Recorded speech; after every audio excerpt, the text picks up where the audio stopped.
శ్రీ గణేశ శారదా దత్తాత్రేయ సద్గురు పరబ్రహ్మణే నమః.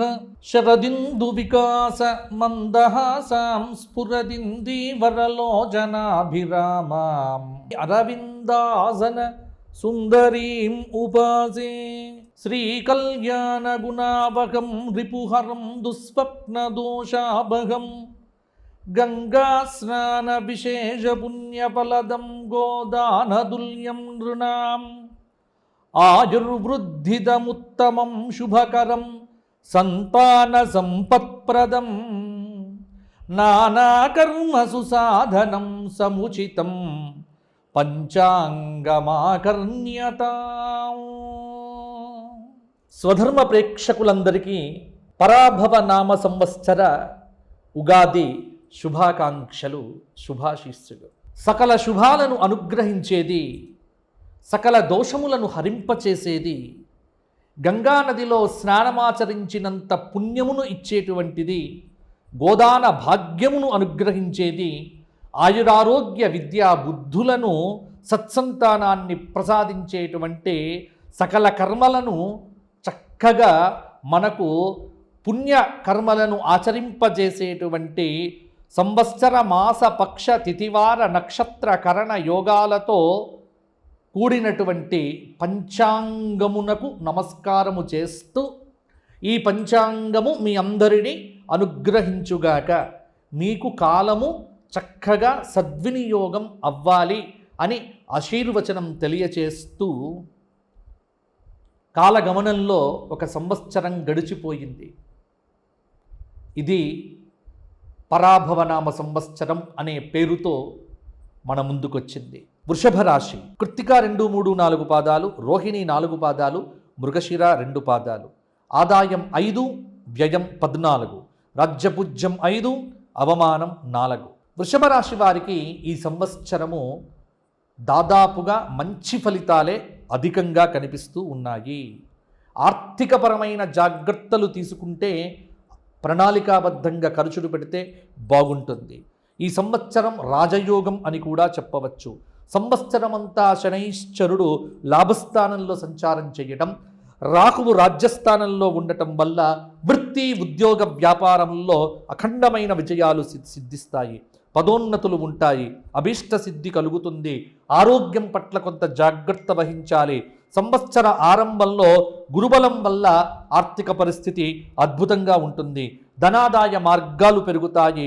కుటుంబంలో శుభకార్యములు జరుగుతాయి. చిన్నపాటి ప్రయాణముల చేత కొంత ఖర్చులు పెరుగుతాయి. గృహంలో మధ్య మధ్యలో అశాంతి ఉన్నప్పటికీ దాన్ని మీరు సంతృప్తికరంగా చేసుకోవటానికి ప్రయత్నం చేయవలసి వస్తుంది. దగ్గరి వారితో మనస్పర్ధలు రాకుండా సౌమ్యంగా సంభాషించాలి. ధైర్య సాహసాలు పెరుగుతాయి. స్వయం కృషితో పైకి వస్తారు. విద్యార్థులు సాంకేతిక రంగంలో కొద్దిగా రాణించే అవకాశం కూడా ఉంది. దాదాపుగా వృషభ రాశి స్త్రీలకు సంతాన ప్రాప్తి కలుగుతుంది. పెళ్ళైన వారికి, పెళ్లి కానటువంటి వారికి వివాహాది శుభయోగాలు కూడా ఈ సంవత్సరం కలిగే ఆస్కారం ఉంది.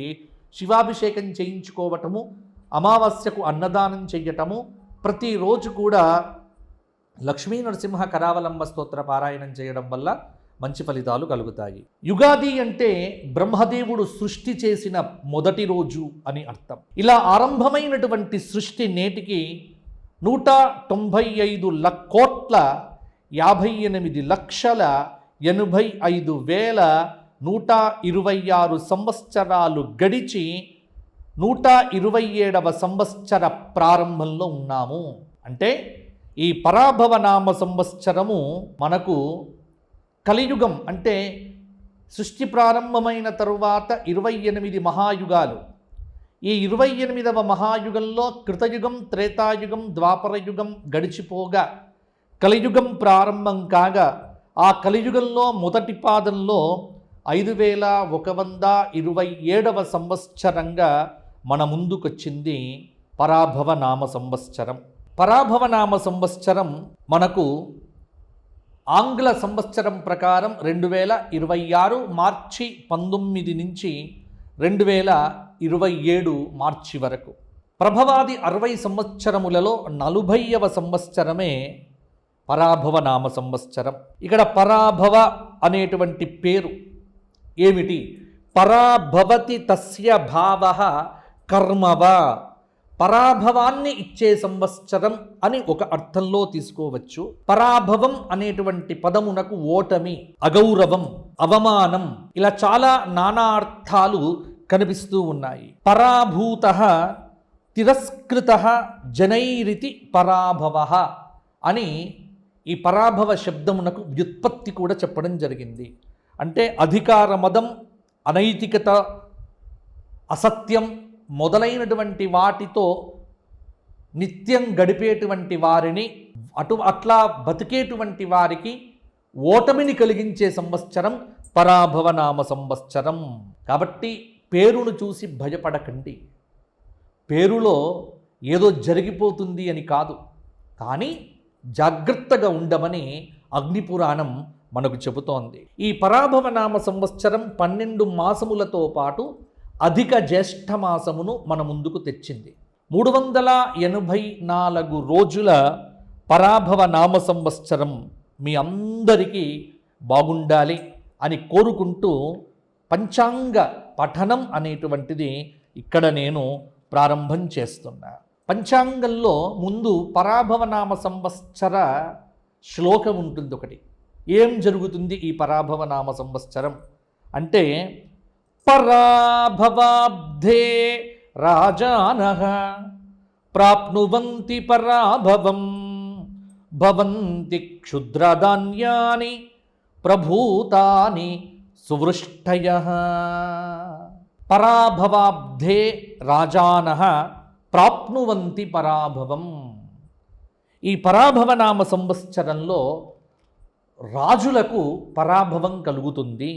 అలాగే దేశంలో, రాష్ట్రాల్లో చక్కగా వర్షాలు కురుస్తాయి. పరాభవ నామ సంవత్సర అధిష్టాన దైవానికి ఒక పేరు, నర్యాపసహ అనే పేరు కలిగినటువంటి అగ్నిదేవుడు. ఈ అగ్నిదేవుడే సాక్షాత్తు శివస్వరూపంగా మనకు శాస్త్రం చెబుతోంది. 2 చేతుల్లో పరశువు అగ్నిశిఖను ధరించి అభయ వరదహస్తాలు చూపుతూ అశ్వాలు పూడ్చిన రథంపై వాయు వరుణదేవతల సమేతంగా అగ్నిదేవుడు మనకు దర్శనమిస్తాడు. గండ్రగొడ్డలి చేత పట్టుకొని ఉన్నటువంటి వాడు సాక్షాత్తు ఈశ్వరుడే. కాబట్టి అగ్నిదేవ స్వరూప రుద్రుడు ఈ పరాభవ నామ సంవత్సరానికి దేవత.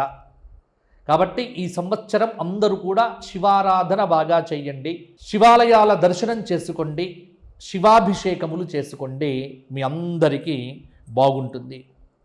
ఇక ఈ సంవత్సరం విశేషం ఏంటంటే 9 మంది నవనాయకులు మనకు ఉన్నారు. గురువారం నాడు వచ్చింది కాబట్టి రాజు గురువయ్యాడు. కాబట్టి నవగ్రహాధిపతులు నాయకులుగా వ్యవహరించేటువంటి ఈ నవనాయక ఫలితములలో పరాభవ నామ సంవత్సరానికి బృహస్పతి రాజయ్యాడు.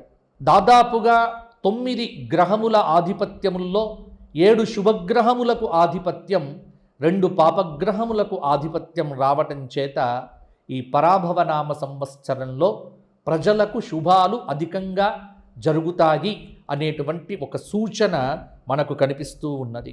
గురువు రాజయ్యాడు. పాలకులు ప్రజా ఆమోదమైనటువంటి నిర్ణయాలు తీసుకుంటారు. సుభిక్షంగా పంటలు పండుతాయి. మంత్రి కుజుడయ్యాడు. అగ్ని ప్రమాదాలు జరిగే ఆస్కారం కూడా లేకపోలేదు. సేనాధిపతి చంద్రుడయ్యాడు. ముఖ్యంగా సేనాధిపతి కనుక చంద్రుడైతే వర్షాలు బాగా కురుస్తాయి అని మనకు శాస్త్రం చెప్పింది. అలాగే ఈ సంవత్సరం ఉన్నటువంటి ఇంకొక విశేషం ఏమిటి అంటే, ఈ సంవత్సరంలో సస్యాధిపతి గురువయ్యాడు, ధాన్యాధిపతి బుధుడయ్యాడు, అర్ఘాధిపతి చంద్రుడయ్యాడు, మేఘాధిపతి చంద్రుడయ్యాడు, రసాధిపతి శనైశ్చరుడయ్యాడు, నీరసాధిపతి గురుడయ్యాడు. కాబట్టి నవనాయక ఫలితములు మంచి ఫలితములుగానే మనకు గోచరిస్తూ ఉన్నాయి. ఈ పరాభవ నామ సంవత్సరంలో గురుమౌఢ్యము జూలై 15 నుంచి ఆగస్టు 14 రోజు వరకు, అంటే 30 రోజులు, నెల రోజుల పాటు గురుమౌఢ్యమి, అందులో ఆషాఢశుద్ధ పాడ్యమి నుంచి శ్రావణ శుద్ధ విధియ కాబట్టి శూన్యమాసంలోనే గురుపౌఢ్యమి వచ్చింది కాబట్టి ముహూర్తములు ఎక్కడా కూడా పోలేదు. శుక్రమౌఢ్యమి అక్టోబర్ 19 నుంచి 29 వరకు 10 రోజులు మాత్రమే శుక్రమౌఢ్యమి కాబట్టి ఈ సంవత్సరము ముహూర్తములకు ఇబ్బందులు అనేటువంటివి లేవు అని మీరందరూ కూడా తెలుసుకోవచ్చు. ఇక వాస్తుకర్తరి మే 4 నుంచి మే 29 వరకు ఈ సమయంలో గృహప్రవేశాదులు మొదలైనటువంటివి ఏమీ చెయ్యకూడదు.